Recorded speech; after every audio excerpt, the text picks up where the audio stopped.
Philippines is made up of over 7,000 islands and is home to some of the richest marine life in the world.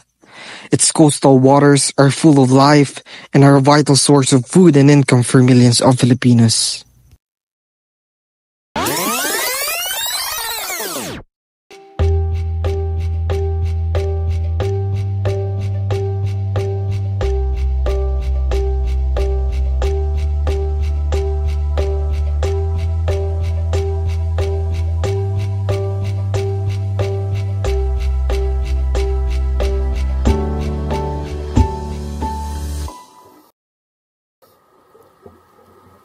Sa kalisod lang siya sa panagat.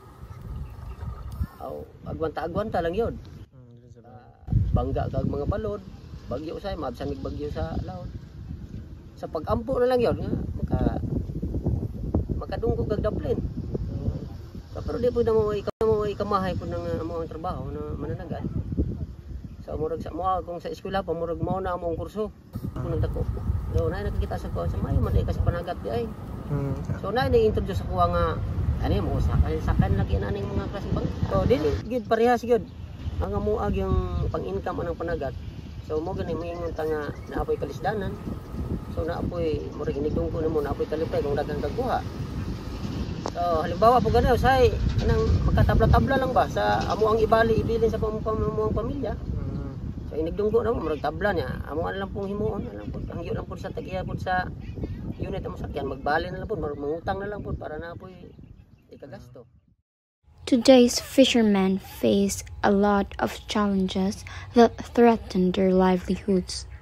The effects that this would have on their operations, families, communities. Yes. Autoridad no hinggil doon sa mga bagay na yan, no, yung maritime law enforcement nasa kanila pong Fishing is not just a profession. It's a way of life for many communities around the world. One significant challenge is the lack of materials. Many fishermen struggle to access essential gears like nets, lines, and safety equipment.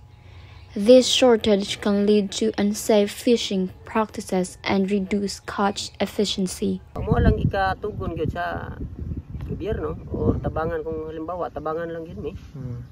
So mo lang gina ako apong hangyo kung kanang kinikasing-kasing lang gyud nga magtabang sa mga kay mi lisod kay mi, pobre gyud kay mi tunod lang. Kay sa katinuod lang mananagat lang gyud mi pero mo lagi na dili pud amo ang unit amo apong nasakyan sa dagat. So kung amo ala pong hangyo sa gobyerno unta kung tan-awon po nila ang amo kapobrehon, tabangan man nila. Kay amo ra may kasukli sila, pagpasalamat na lang. Kung naitabang mas maayo. Kay kami di gyud mi kali-out gyud, di gyud mi kahimog bangka kay tungod sa mong kalisod. Ana lang, kung naitabang sariling bangka kol, dako ginakatabang. Dako kayo tabang kay ang amuan na lang din ha, budget na lang sa pagkaon namo sa laod. O mga gasolina ana. Kaya ang pinakadako ko gasto na gud kana mang unit. Bangka mismo. Oo, siyempre palit pa kag plywood, epoxy, kahoy pa. Puting dako gasto. Dili gina mo na ma-afford. Di na mo makaya gasto. Government at General Santos City, specifically the Bureau of Fisheries and Aquatic Resources 12, implemented 146 fisherfolk received fishing gears during Johnson's Farmers and Fisherfolks Month of 2023. This implementation only occurred at local areas at General Santos City, yet rural areas where Sir Alvin lives haven't reached this implementation. These are all possible with the right leaders. Utilize the power of our voices and hands to touch the system. Choose leaders whose humanity reflects into their actions.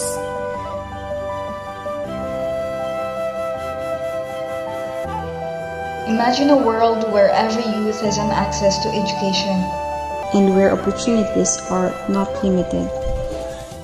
As I observe og sa pag-interview ko sa mga mangingisda na ano po na luoy po sa ilaha kay tungod sa ingana nga mo lang na ilang pangkuan para silang kinahanglan dara lang nila makuha sa pangingisda para ma-provide nila ang makailangan silang pamilya. Ako ngayon po gusto ko na sila tabangan pero dili pa man na kaya karon Pero unta nanay program ang gobyerno na matabangan sila, silang kinahanglan, pinako na daw kayo nagtapang.